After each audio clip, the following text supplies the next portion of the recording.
I'm Julie Legg, author of The Missing Piece and diagnosed with ADHD at 52.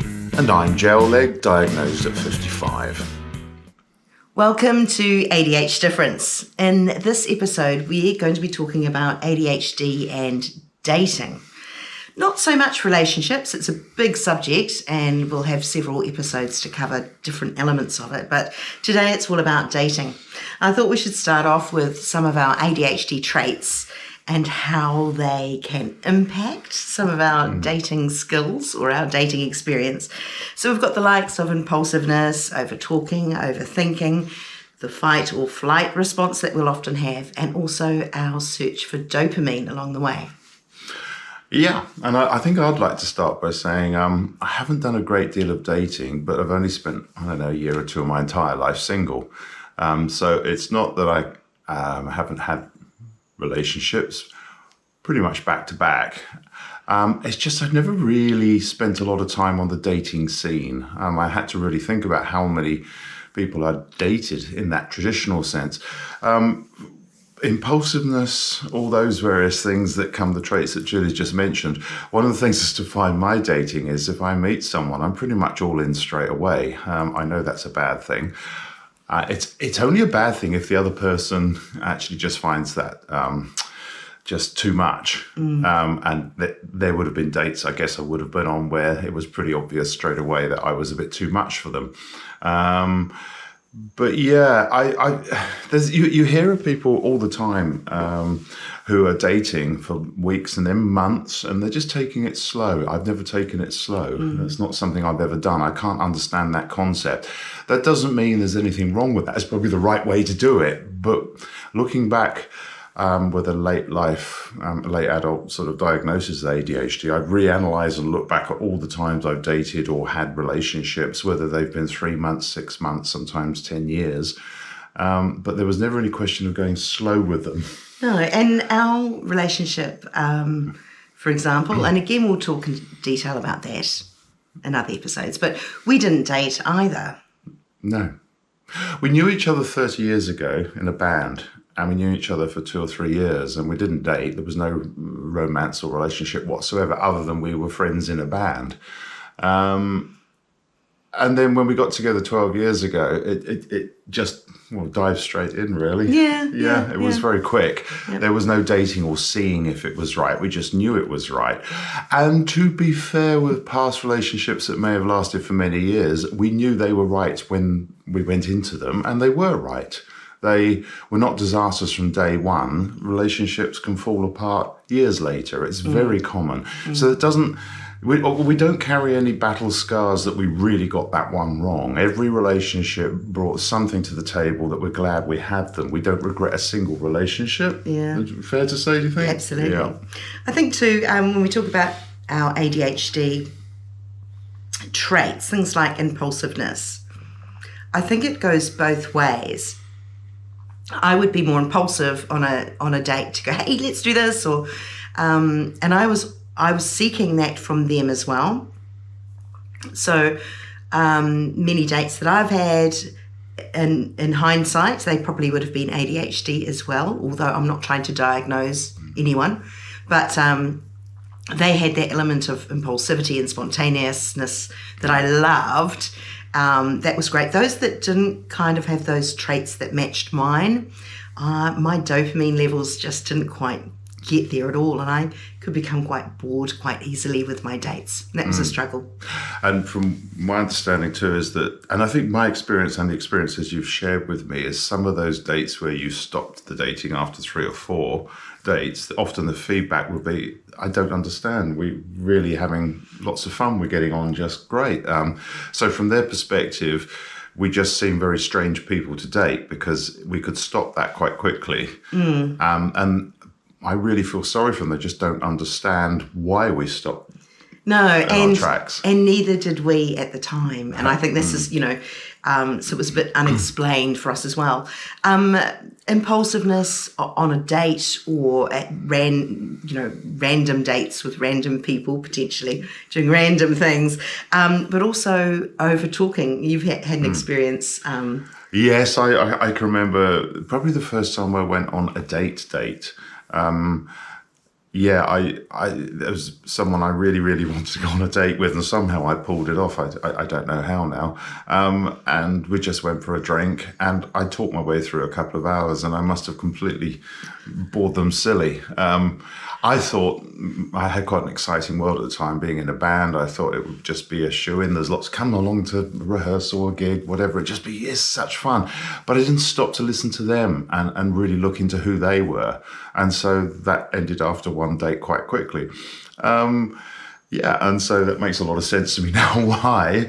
A couple of points I want to make very quickly.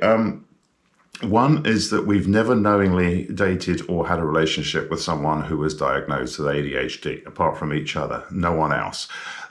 Two, there is no way we're suggesting anyone we've ever dated or been with has ADHD.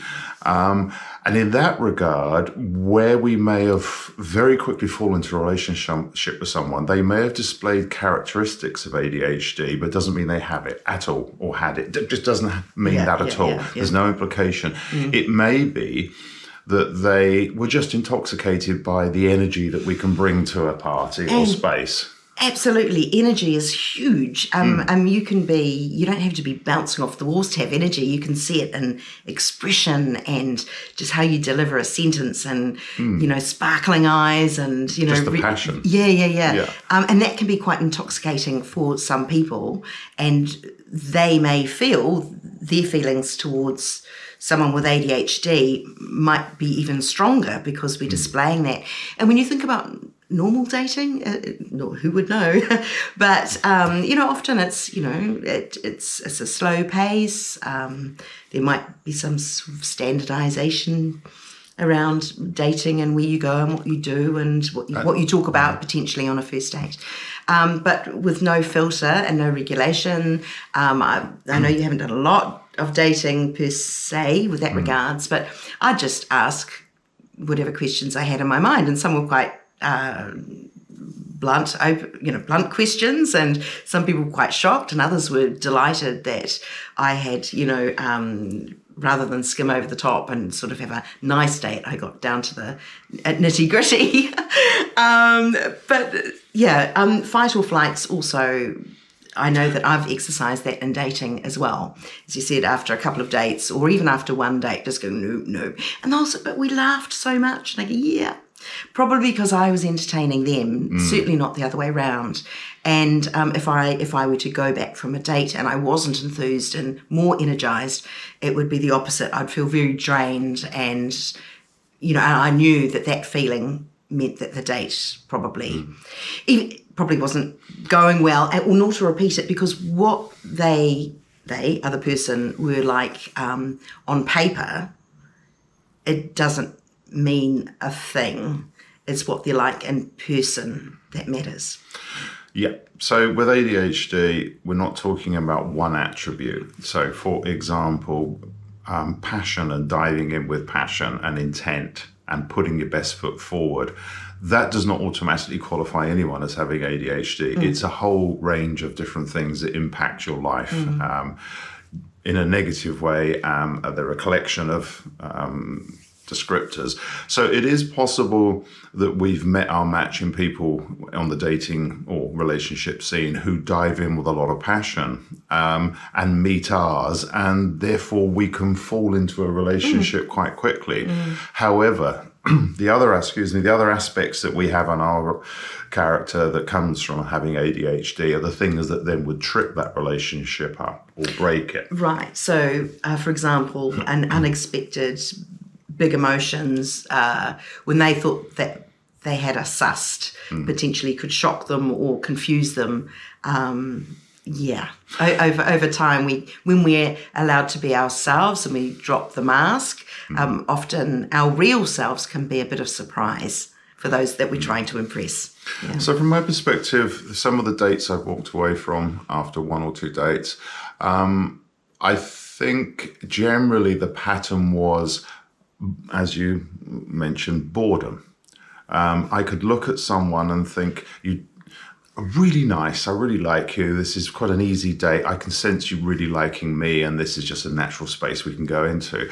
But then something about them would reveal quite quickly that I'm dealing with someone that wants to get married in a couple of years, get a 2-bedroom house and have a couple of kids. Nothing wrong with that. Nothing wrong with that. But for me, from an ADHD perspective, that's never been my goal or life plan. I've ended up in that situation and very happy with it. But it was not something that was driving me. So we're talking early 20s here. It was not on my horizon in any form. I don't honestly know what was on my horizon in the early 20s, apart from, lots of musical aspirations or wanting to see a bit of the world, or just, and it wasn't going from one frivolous date to the next. I was never one of those guys that was a player. I did have genuine relationships, even from my first one, real proper girlfriend. Proper girlfriend. There's a couple of dates, and then at 19, I fell into a relationship that lasted 5 years. It was very grown up and very mature, and it was fantastic. And so they're very formative, important years, 19 to about 23, 24. That's when generally people get to, can I say, play the field and have a lot of fun. But I was quite happily in a sort of routine relationship with someone, and it was just brilliant. And I was always loyal, and that was how it worked. So in a way, that sounds, with a lot of you listening, that sounds quite mundane and domestic and boring. It wasn't. It was really good. But if I sensed there was an entrapment in a relationship, a sense that we were heading down a predetermined path quite quickly in dating, back to dating, I would be out of there very quickly. Whereas the one I've just described to you, 5 years, had no expectations or sense of where it was going. I was quite a prolific dater, and I loved it. The first date was either the worst or the best date. I loved it. I loved learning about people, new energy, new faces. I wanted to find my person. And so I kept trying until I did. And I have had several long relationships. But I really enjoyed the dating process. I had quite a strict parameters, because I wanted someone to match my energy. So already they were quite kind of strict. Those that got through, yay. Those that didn't, goodbye. However, where I failed, I guess, is after my first marriage and as a single mother dating, there was only certain times that I could exercise the dating ritual, and I expanded my list. I thought I should be more open-minded because, I was getting older. I was in my 30s and the rest. And that really failed me because I opened my list up too much. And I had some weird and wonderful people, lots of situations where I felt actually quite awkward and uncomfortable. And I wish I stuck to my guns, but I did in the end.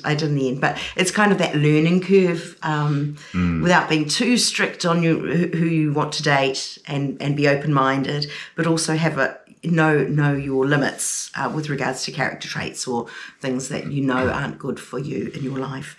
But we're talking about ADHD traits, but let's talk about finding a date, because there'll be those listening who are single at the moment, and how on earth do you find a date at your age, whatever age that may be? Well, I can tell you how you don't find a date, or how I've never found a date.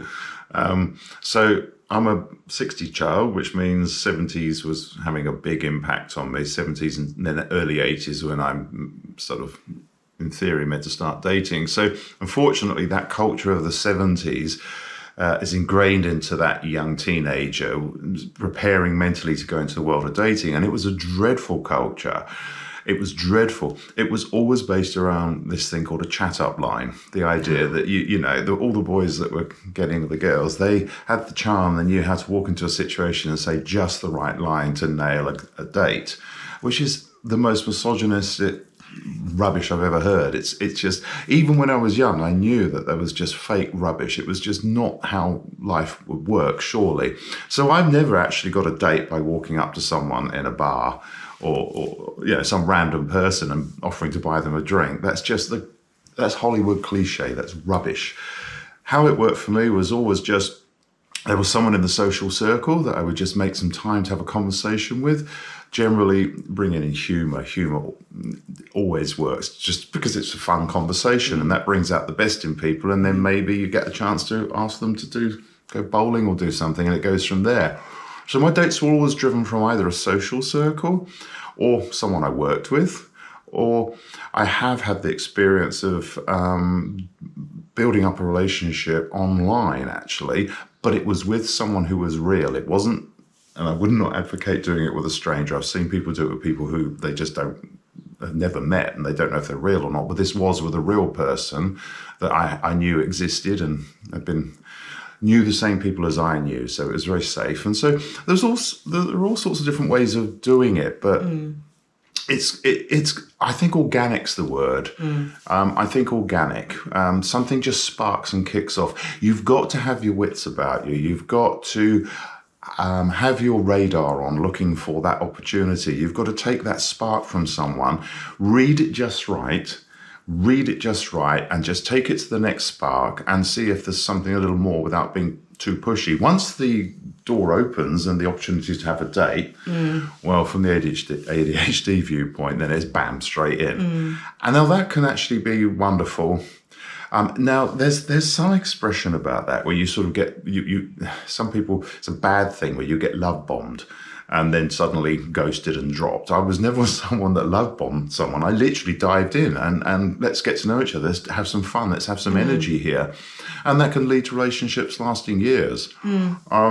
Or, you know, that dating comes to an end, there's always a reason for it, but it's not the bad side of what you read about. Two things that come to mind from that. Being pushy. I think they should have texted me today, they should have asked me out on another date, they should have said this, they should have done that. If, in my feelings, if you're thinking along those lines, you know what? They're not the right match. Right. Yeah. Dating should be easy and it should be fun. And also, you should be yourself. It's easy to mask because you want to impress someone. Probably the best policy is to be open. And it's not necessarily to say, hey, I've got ADHD. You don't have to do that. But you can just be your charming, vivacious, lovely self. Over talk, just be yourself. And they either will like you for that or they won't. And the best thing is, at least you're being authentically you. I think, when you try to hide too much of yourself, just like in a friendship point of view, that's probably not going to work out long term. Yeah, that's true. You do need to be yourself. And is it love bombing when you just dive in too much, a little bit too fast off the blocks? But there's been fast off the blocks with passion and interest, and the dopamine that is getting the dopamine's rising. You're getting the hits. There's a difference between that and being too fast off the blocks and saying, "Well, I want children by next February, and I want to be married by 21." It's whoa, because you see, there's such a difference between passion and planning. That planning is where it just goes, whoa, I'm out of here, because life doesn't work like that, and no one wants to suddenly have all those plans thrown at them, surely. Unless magically there are two people dating that want exactly the same thing, fantastic. and then go for it. I've seen that happen, and that's brilliant, because of course, we have observed around us over the last 30 years or so far more relationships that aren't based on ADHD than are based on ADHD. Our only experience ourselves is that we know of, is through our own experiences, because we have ADHD. Finding dates. I went online a lot, and that was a heck of a lot of fun, and I'd line them up. I'd line up the dates. Drinks. I would shots. I would have pretty much, 3 dates on a Saturday. I'd have a breakfast date and a lunch date and a dinner date, and depending on how well things go, occasionally I'd cancel a dinner date because I Well, they went well because you probably didn't pay for any of those meals. Well, exactly. But, you know, I mean, that's pretty, I was pretty focused on getting out there and making the most of my time. As I said, a single mother, so I didn't have a lot of time to exercise my dating regime, but I got there in the end. But ending a date, so we were not talking about ending a relationship per se, but after 1, 2 or 3 dates, say, that don't go well, I use my intuition, my gut instinct, absolutely. And if I felt that there was any red flags, I was quite tough. And I'd just say, no, I don't think it's going to work out. And that may have seemed a bit cruel, because others were just going, hey, well, if you want us to have more fun on a date, hey, I can go and take you to the comedy club. And it's kind of like, I don't mean that, because I know we can go to an event and have fun, but it should, for me, I just wanted something naturally that could bounce along and the mundane to be fun. You know what I mean? I didn't have to be spent money on to go to an event for that. I agree entirely. I don't think Jules definitely has a lot more dating experience than I have, but I don't think what you do on the date has anything to do with whether it's a successful date or not. You could literally walk in the park for a couple of hours, or the beginning, I guess, of the relationship we have, you could describe a period of dating, but if it were in any sense dating, it was simply sitting, talking at each other, with each other, with each other, and suddenly noticing the sun has gone down. And it might be just across the kitchen and dining table, and the sun's gone down, and it was up, and it was bright and sunny when we started. Now it's pitch black. And where did the time go? You get lost. It doesn't require, in my opinion, going to the movies or a dinner. No. In fact, we still don't have any sense of that romance in our relationship. That there has to be flowers and a particular occasion. It's all meaningless. It's about communication.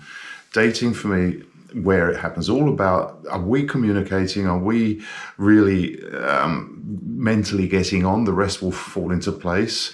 And also being honest. Yes. Because, you know, that's testing a relationship quite early on in the process. But wouldn't you rather know right up front whether, you know, your honesty is going to be well received, or whether it opens up a great discussion or celebrated, or whatever the honesty involves, rather than wait and feel I shouldn't really bring that up and then drag it out until you're into a relationship, and then that's maybe a little bit more difficult.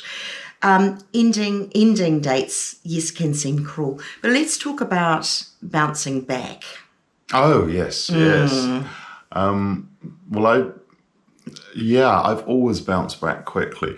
Yeah. There's lots of different experiences and methods of doing it. I can remember one relationship ending, which was not my choice, and it's like, okay, so out came an Oasis album, and I can't remember the name of the song now, but it's a very long one, Live Forever or something, and I played it about 50 times in a row. My flatmates absolutely had enough of it, but by the time I played it to a certain point, I thought, well, that's that process and dealt with it. I just got lost in that song. It was a cathartic way of just letting that sadness out. So I'd always bounce back. And I remember one occasion losing another, it was more than dating. It had been a relationship for about 18 years. And you know, I just bounced back. And one of my friends at the time... 18 years? 18 months, sorry, yes. 18 months. A guy was in a band at the time. He'd stayed over this weekend. We'd had a few drinks, and he said, I can't believe how well you seem to be taking this. And I thought, am I not taking this badly enough to show that this meant something to me, this relationship?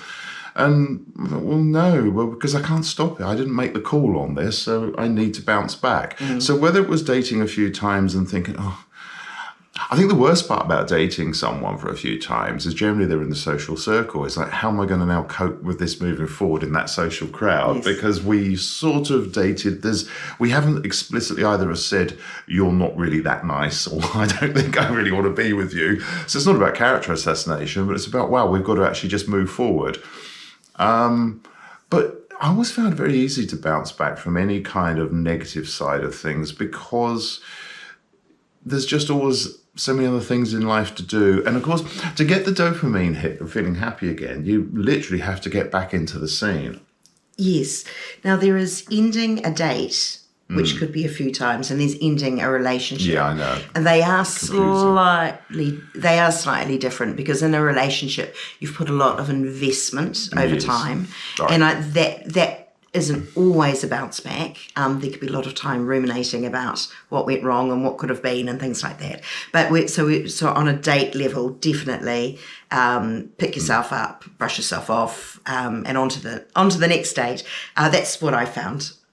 Yeah, and I think you would have more experience than me of that, because where dates for me have ended, it's probably just fizzled out. We've just not arranged another date. There's nothing particularly been said. Yeah.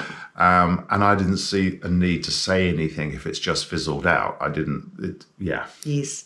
Now, I've also had dates that haven't worked, but they've remained good acquaintances in a way, and it's actually nice to have to have, I call them friends, but we've already gone through that. Close acquaintances. It's really nice, occasionally to go up to the pictures and feeling that, oh my God, this isn't this isn't them trying to redate me. It's not. It's very platonic, but sometimes getting that out of the way and realising that they're not a perfect match. It's really nice to have company from time to time as well.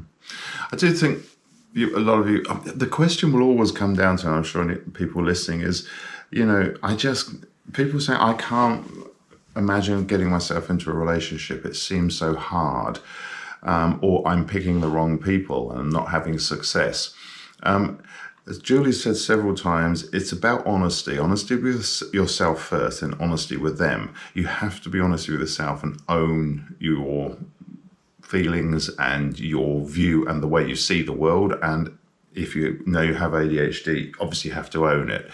With dating, you just can't give up. You've got to find this balance between not being obsessed and constantly driving it as the only thing in life, but at the same time not giving up and thinking, well, there's no one out there for me, because there literally is someone out there for you. And the only advice I can give is always look around you. Look around. There's an old saying which I really, I love these old sayings that come from our parents' generation, because they stretch back a long way. But the odds are you already know the person you're likely to end up marrying. And that saying, I heard that when I was young, and I was always looking around thinking, is it you? Is it you? But there is a truth in that. There is a truth in that, and I can testify to that, and lots of people I know can testify to that. Yes. Now, you also use the word marriage, but then no, marriage is the end result of dating generally for a lot of people. Yeah, but it doesn't have to be marriage. No. Long-term relationship, but whatever. Yeah. But the expression is the intent. Yes. That because you start dating in theory, and then you eventually end up something more serious. I agree. Also, too, I think for those people that have been single for a long time going, I can't face the world of dating, wouldn't know where to start, don't know how. I think if you don't look at it from a romantic thing, but think about dating as a social thing, and just go out to have a bit of a laugh, to have some company with someone, lower the expectations not of the character you're meeting, because you absolutely own who you choose to be around, but what might happen after that date. So don't line it all up saying, right, great, and then we'll be engaged by Christmas and, whatever it may be. But I think just having an open mind as to what will come after that first date, and just go in there and fill your boots with dopamine. Enjoy being out. Enjoy if you're going out. Enjoy different scenery, different places, having good banter with someone, and in my view, I think, again, dating should be easy if it's the right person. If it's awkward and whatever, well, they're not the right person, and that's when you sort of next one. And it shouldn't come with all the entrappings. That's not the right word, is it? All the commercial sense of flowers, chocolates, dinner, and all these expensive things. That's all going to do something, in my opinion, that involves a lot of noise and inability to talk to each other. Dating's about talking to each other, and just getting to know each other and seeing if there's a match there. It's also, now, at the beginning we said that we don't take things slowly, whether it's dating or the next stage after dating, we don't.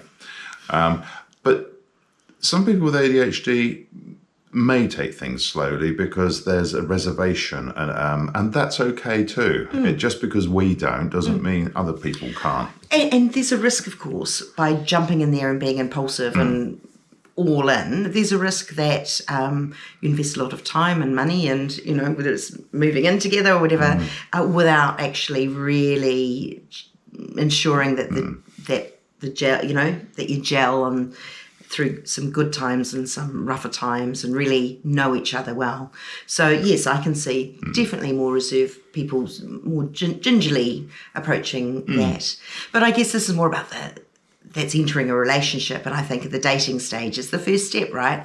Getting out there and meeting people and chatting and yeah. Oh, because dating's like a job interview, isn't it? Well, it's like more a fun. job. It's like a string of job interviews for a relationship rather than a job. I mean, there is such a fine line between dating and a relationship, because third date in, you are actually in theory, in a relationship. Ish.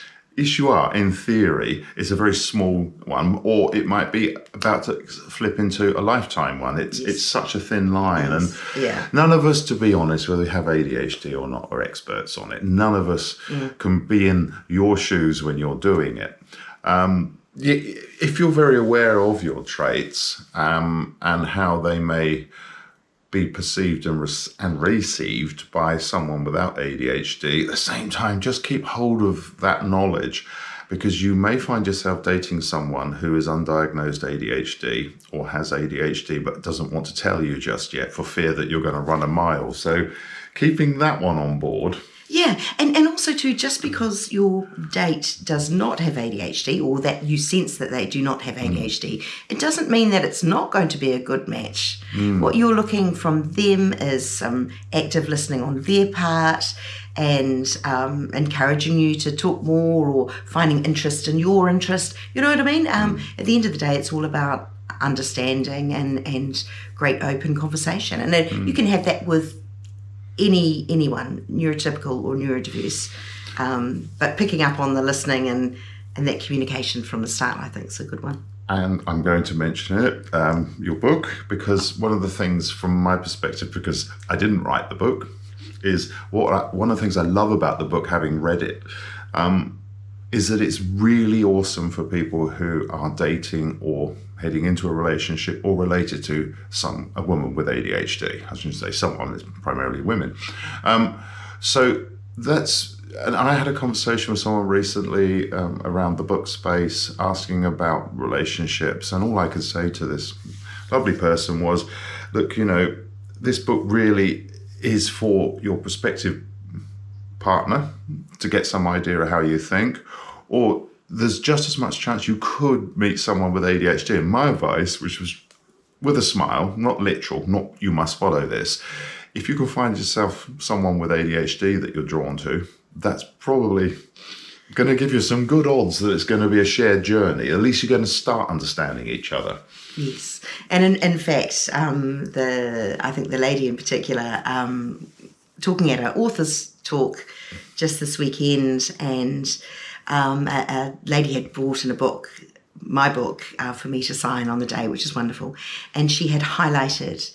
There were sentences and paragraphs were highlighted and underlined, and she said, "I'm not diagnosed with ADHD yet, but I tell you what, my next partner needs to read these things." Yes. And I thought that was so wonderful, because if you can resonate with some of the points and own it, and then explain to other people that it's not just me, there's a whole bunch of us feel this way, or a whole bunch of us will have these experiences, or show these behaviours based on how our brains work.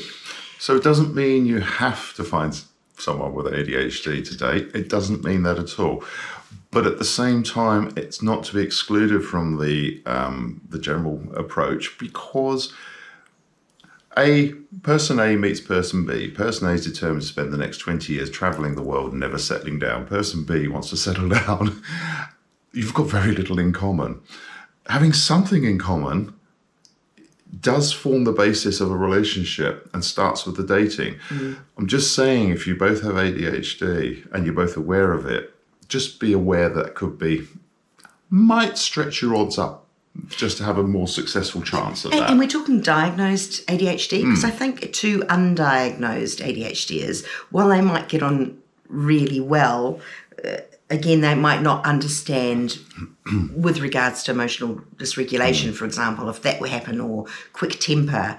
But once ADHD is understood and both parties can own that, I think a greater understanding can come from that. And to be fair, we've also, at some of these events, we have had people come up to us who have bought the book specifically because their very significant other has ADHD and they're struggling in that relationship and trying to find their way through that. And to be fair, I think we can identify people, particularly on your side of things, who you've dated, who didn't have ADHD. No. And it was stop right there. Yeah. No, that's even before you've got into the real negative stuff that comes ADHD. That was just at the first hurdle of the passion, the energy, the talking, over talking. Yeah. So there's no black and white rule to this. There's no fixed. We can't give you the magic bullet, but stuff to think about when it comes to dating, eh?